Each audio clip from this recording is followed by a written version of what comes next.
এই 60 লাখ টাকা যদি ইলিয়াস প্রমাণ করতে না পারে, আমি অভিশাপ দিলাম ওর জন্য এর প্রভাব যেন ওর পরিবারের উপর পড়ে। ভাই আমার সংখ্যা 2.5 জন, তো তুমি ইলিয়াসের কি মিয়া? পুলিশ একটু ভয় দেখাচ্ছে, দেশ ছেড়ে পালায় চলে গেছো। আপনি এটা কেন প্রত্যাশা করেন যে আপনার কথা মতো সবাই চলবে? আপনার চাকর নাকি আমরা? এই যে এত বড় মিথ্যাচারিতা করলেন, আল্লাহর কাছে কি জবাব দিবেন মিয়া? কেন পোস্ট ডিলিট করছেন? কত বড় জুলুমবাজ এগুলো। সব মানুষ খারাপ, ইলিয়াস টাকা ভালো। আপনি যে এই যে বেজ্জতি করার উদ্দেশ্যে বললেন বিকাশুর রহমান তারেক আম পার্টি থেকে সবাই বের হয়ে যাচ্ছে, এখন কি হবে আমার? ভাই এখন কি হবে আমার? কি হবে বলেন? আমি আমার রাজনীতি অ্যাক্টিভিজম সব বাদ দেবো? আমার দলে যদি কেউ না থাকে তাহলে আমি বাদ দেবো? আপনারা যে চেষ্টাটা করেছেন পিনাকি দাদা এবং ইলিয়াস ভাই, যে আপনাদের গ্রিপের মধ্যে আমাদের সংগঠনটাকে রাখবেন, এই রাইখা বিভিন্ন জায়গায় মব সৃষ্টি করাবেন। সিপিবির অফিস ভাঙতে বলছিলেন, সিপিবির অফিস ভাঙতে বইলা ওইদিকে আবার সিপিবিকে কেন খবর দিচ্ছেন বলেন? সিপিবির প্রিন্স রে ওইদিকে খবর দিয়েছে তারেকরা এখানে অফিস দখল করতে আসবে, আর আমাদেরকে বলছে যে অফিস দখল করো। ওই দিন জাতিসংঘের মহাসচিব আসছে বাংলাদেশে, বলেন ওই দিন ইলিয়াস এবং পিনাকির কথা শুনে সিপিবির অফিসে আমরা হামলা করা ঠিক হইতো? বিশ্বের কাছে বাংলাদেশের বার্তা ভালো যাইতো? ইলিয়াস ভাই, পিনাকি দাদা, আপনাদেরকে বলবো যে এই বাংলাদেশের জন্য আপনাদের লড়াই এবং আমাদের লড়াই আলাদা, সম্পূর্ণ দুইজনের লড়াই আলাদা। আন্তর্জাতিক গণমাধ্যমে কোনোদিন ইলিয়াস ভাইকে নিয়ে নিউজ হয়েছে? 2018 সালের 14ই মার্চ হাইকোর্টের সামনে পুলিশ আমাদেরকে মারতেছিল, ওই সময় টিয়ার শেল ক্যাশ ধইরা এই হাত পুড়ে গেছিল, ধইরা পুলিশের দিকে ঢিল মারছিলাম ওই টিয়ার শেল। ওইটা আপনার হলো জাতিসংঘের একটা পোর্টাল থেকে ওই সময় পাবলিশ হয়েছিল। আমাদের লড়াইয়ের সিগনেচার প্রতিটি জায়গায় জায়গায় রয়ে গেছে। প্রায় 12টা বাম সংগঠন মিলে মিছিল দিছে, পুলিশ মারপিট করে সব পাড়ায় দিছে। পুলিশ বাম সংগঠনগুলোর উপর মারলো কেন? আমি মাত্র 10-12 জন মিলে ওইখান থেকে ওই বামদের ফেলে দেওয়া মশাল নতুন করে আগুন জ্বলায় মিছিল দিছি। বিশ্বের 29টি গণমাধ্যমে এই নিউজ আসছে, এএফপি, তারপরে ব্যানার নিউজ, আরো মালয়েশিয়া, দক্ষিণ কোরিয়া, সৌদি আরব, তারপরে তুরস্ক, এমন কোন দেশের গণমাধ্যমে এই নিউজগুলো আসেনি। বিষয়টা নিউজ আসা, বিখ্যাত হওয়া গুরুত্বপূর্ণ না। আমরা এই বাংলাদেশের জন্য কষ্ট করতেছি ভাই। আপনার সাথে আমার কিছু মতের অমিল, আপনি এটা কেন প্রত্যাশা করেন যে আপনার কথা মতো সবাই চলবে? আপনার চাকর নাকি আমরা? আপনার কথা মতো আমরা চলবো? কবে কয় পয়সা দিয়েছেন আমাদেরকে? গত 2 দিন আগে ইলিয়াস ভাই পোস্ট দিচ্ছেন যে আমাদের দলের কর্মী সাধনা মহালাপুর তার জামিনের জন্য আমি 70 লাখ টাকা 60 লাখ টাকা নিছি। আমি বলতেছি ইলিয়াস ভাই, এই যে এত বড় মিথ্যাচারিতা করলেন, আল্লাহর কাছে কি জবাব দিবেন মিয়া? পোস্ট ডিলিট করছেন কেন? কেন পোস্ট ডিলিট করছেন? 60 লাখ টাকা কিসের জন্য আপনি বলছেন? আপনি দেখাবেন এটা কোন চেক অথবা কোনো দলিল, মিনিমাম কোনো ডকুমেন্টস আপনার কাছে আছে 60 লাখ টাকা নিয়েছি? আমার দলের নেত্রী 11টা মামলা শেখ হাসিনার সময়ে হয়রানির শিকার হয়েছে, ফ্যাসিবাদের সময়ে নিপীড়নের শিকার আমার দলের কর্মী। তাকে মুক্ত করার জন্য আমি কাজ করব না? আমি দলের নেতা না, আমার দলের ছোট দল হতে পারে, তাদেরকে আগলায় রাখা আমার কাজ না? তাদের জন্য স্বরাষ্ট্র মন্ত্রণালয়ে আমি চিঠি দিছি। এরপরে পার্বত্য অঞ্চলে 2023 সালে শেখ হাসিনা দেওয়া মামলায় সুশীল চাকমা দাদা গ্রেপ্তার হয়েছিল 2 দিন আগে, আমি তাকে জামিন করাইছি। আমার ভাইরা গ্রেপ্তার হলে আমি জামিন করাবো না? এর জন্য আমার টাকা প্রয়োজন, লিখে দিয়েছে 60 লাখ টাকা। এই 60 লাখ টাকা যদি ইলিয়াস প্রমাণ করতে না পারে, আমি অভিশাপ দিলাম ওর জন্য এর প্রভাব যেন ওর পরিবারের উপর পড়ে। আমার ফ্যামিলি ক্ষতিগ্রস্ত হয়েছে এই প্রভাব, আমার আত্মীয় স্বজন সবাই বলে আমি অনেক টাকার মালিক হয়ে গেছি। ওর পরিবার, ওর সন্তান, ওর স্ত্রী যেন আল্লাহ ওদের উপরে এই বিচার করে। ওই 60 লাখ টাকা আমরা কষ্ট করে খেটে খাই, আম বিক্রি করি, সারাক্ষণ মানুষ আমাদেরকে খোটা দেয়, আম তারেক, আম তারেক।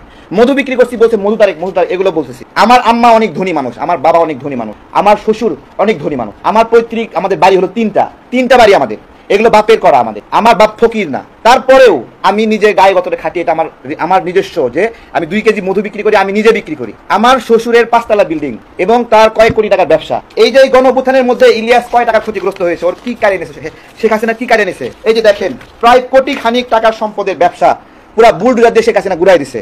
বলেন ইলিয়াসের এই ক্ষতি হয়েছে? দেখেন, এই দেখেন বুলডোজার দিয়ে ঘুরাই দিছে একবারে। আরে ভাই, একটা ব্যবসা করতে পারি নাই, কর্ম করতে পারি নাই, দোকান ভেঙে দিছে। পলাশির মোড়ে এসএম হলে ছেলে পেলে গিয়ে আমার দোকান ফ্রিজ সব ভেঙে তছনছ করে দিয়েছে। এই গণ অভ্যুত্থানে আন্দোলনের সংগ্রামে গত কয়েক বছরে যে ক্ষতি হয়েছে, আজকে ভাল লাগছে না, মতের মিল হচ্ছে না, দালাল বানায় দিচ্ছে, রয়ের এজেন্ট বানায় দিচ্ছে। এখনো রাষ্ট্র আমাদেরকে ক্ষতিপূরণ দিল না, এখনো সুস্থ হইনি, মাঝে মাঝে রাগান্বিত হই, মাথায় সমস্যা, তো অসুস্থতা আমি এখনো। আমাদের কষ্টগুলোর কারণে ফ্রাস্ট্রেশন কাজ করে, এত নিপীড়িত হয়ে আমাদেরকে এই যে হ্যারাসমেন্ট গুলো করছে। এই যে বলছে আড়াইজন না থাকলে কি হবে? গত কয়েকদিন আগে বিমান ভাড়া নিয়ে কত টাকা বিমান ভাড়া বাড়াইছে? 30,000 টাকা বিমান ভাড়া 1,90,000 টাকা বানাই ফেলছে। কাউকে ডাকি প্রোগ্রামে আসে না, আসে তো কি হয়েছে? মাত্র 4-5 জন নিয়ে প্রেস ক্লাবে অনশন কর্মসূচি করছি যে বিমান ভাড়া না কমাইলে আমরা উঠবো না। ভাই আমার সংখ্যা 2.5 জন, তো তুমি ইলিয়াসের কি মিয়া? পুলিশ একটু ভয় দেখাচ্ছে, দেশ ছেড়ে পালায় চলে গেছো না? আমরা তোমার পার্থক্য দেখো, তুমি কি আমি কি বিচার করো, বিশ্লেষণ করো। আরে তোমার গায়ে একটা টোকা লাগছে, কারো কেউ তোমাকে হামলা করছে, আঘাত করছে? হ্যাঁ, ইলিয়াস ভাইয়ের সাথে কার ঝামেলা লাগে নাই?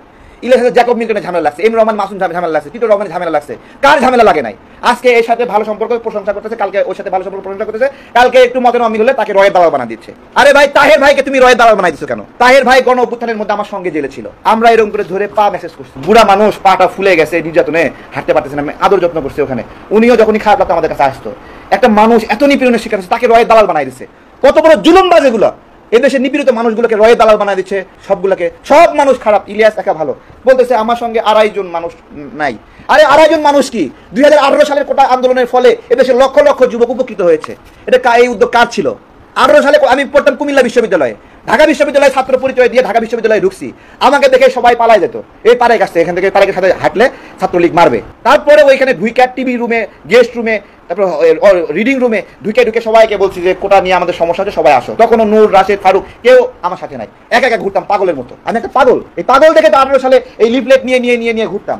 লিফলেট প্রিন্টে টাকা ছিল না, কলম দিয়ে লিখা লিফলেট বানাইছি, বানায়ে 20 কপি প্রিন্ট করে নিয়ে গেছি লাইব্রেরিতে, যে সবাইকে বুঝাতে হবে। তারপরে সারা দেশের মানুষ জাগলো, 18 সালে বড় আন্দোলন হলো। এই আসিফ নাহিদ কই থেকে আসছে? ওদের তৈরি করছে কে? নুরুল হক, নূর, রাশেদ তাদেরকে তৈরি করছে কে? নূরকে ছাত্র অধিকার পরিষদের সদস্য করছে কে? রাশেদকে সদস্য করছে কে? হাসান মামুনকে এখানে নিয়ে আসছে কে? দেখাক। আমরা এই দেশের জন্য সেবা করার একটা ইচ্ছা নিয়ে আসছি। ডক্টর ইউনূসের অনেক কাজগুলো আমার সাথে ভালো লাগছে না। ডক্টর ইউনূসের এই বিষয়গুলো আমি পছন্দ করছি না। আমার সাথে মতবিরোধ তৈরি হয়েছে, আমি বিরোধিতা করছি। আমি তো ডক্টর ইউনূসের ক্ষমতার অংশীদার না। আমার একজন তো সেখানে উপদেষ্টা নাই, আমার একজন তো আমার সেখানে পিপি নাই। একজন ভিকটিম পিপি বানাইছিলাম, তারও এনসিপি নিয়ে চলে গেছে। ওইখানে গেলে লাভ বেশি, সবাই ওখানে চলে যাচ্ছে। ডক্টর ইউনূস ওটাকে লাভবান প্রজেক্ট বানাইছে। ওখানে গেলে টাকা পাওয়া যায়, ওখানে গেলে ইনকাম হয়, ওখানে গেলে জেলা প্রশাসকে ভাগ পাওয়া যায়, সচিবালয়ে ভাগ পাওয়া যায়। আমরা ওই ভাগটা নিয়ে নিই, ওই ভাগটা আমরা চাই না, কিন্তু আমাদেরকে কালপিট বানায় দিচ্ছে, দালাল বানায় দিচ্ছে।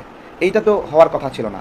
ইলিয়াস ভাই, পিনাকি দাদাকে সর্বশেষ বলবো যে দেখেন, আপনারা এই দেশের জন্য কাজ করেছেন গণ অভ্যুত্থানের মধ্যে, কিন্তু একটা কথা বলবেন তো, যেই সময় রামপুরা ব্রিজের উপরে আমরা বিদ্রোহ করলাম, যে ছাত্ররা আন্দোলন বন্ধ করছে, আমরা বন্ধ করলাম না, ওই সময় পিনাকি দাদা একটা ভোট দিছিল যে আপনারা মনে করেন এই আন্দোলন শেখ হাসিনার সাজানো আন্দোলন। দেখেন, যেই সময় আমরা গণ অভ্যুত্থানের জন্য আপ্রাণ চেষ্টা করতেছি, তখন সে নাগরিকদেরকে মিসগাইড করতেছে, বলছে আপনারা কি মনে করেন এই আন্দোলন শেখ হাসিনার সাজানো আন্দোলন? একের পর এক মানুষ মারা যাচ্ছে, পিনাকি দাদা চেষ্টা করলো এই আন্দোলনকে সাজানো আন্দোলন বলার জন্য, করছে কিনা? এবং মাশাআল্লাহ পিনাকি দাদার সমর্থক যারা, তারাও এটাতে গণহারে ভোট দিছে, একবারে 90% মানুষ মতামত দিয়ে দিছে এই গণ অভ্যুত্থান হলো সাজানো গণ অভ্যুত্থান। এখন ওই